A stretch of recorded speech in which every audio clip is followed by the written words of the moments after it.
So we all strive for that moment of success, whether it be in life or business, but all too often we get caught up in the risk and fear the unknown.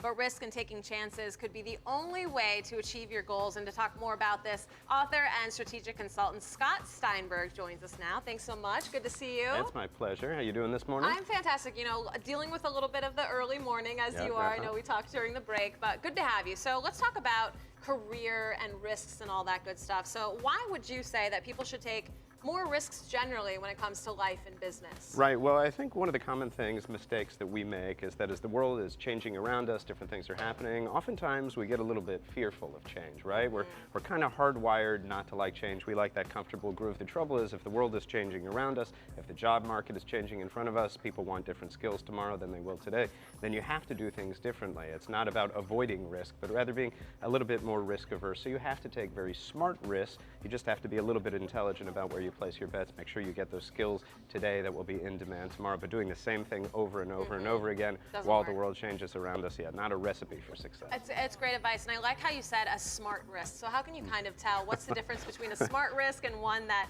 isn't going to affect your career goals in your future? Sure. Well, it's important to put yourself outside your comfort zone, but sometimes that means taking baby steps, right? If it's a huge leap of faith, maybe not always the best bet. You want to find something that's a little bit affordable, right? Productive, something that you can win from even if you potentially lose. So taking on a side business, maybe you're not able to make as much on your day job because you're investing a little bit more time in that, but you're learning new skills as you go about growing that business. That could be an example of a smart risk to take. But really, you want to push your comfort zone, just not go into that red zone where you're too far out of your familiar area that maybe it's causing you some discomfort or you're not able to actually accomplish your goal, but you really do need to steadily stretch yourself. And I know that's so hard because with any change you fear rejection and disappointment and other people, not liking you. Right. But I love what you said too, as long as you're growing along with that. So what would you say are some of the top qualities that professional, successful people must have?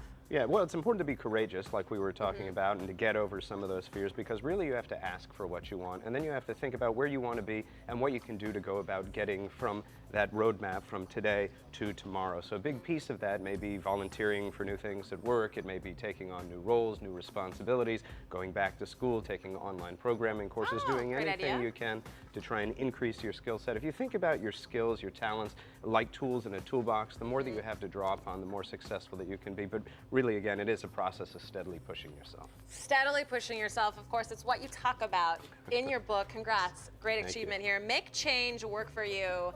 So tell us real quick, where can people find more information about your book? Yeah, they can go to makechangeworkforyou.com. You can also find it at all major book retailers. Fantastic. All right, well, thank you so much for being here. Great advice. We'll be right back right here on The Daily Buzz.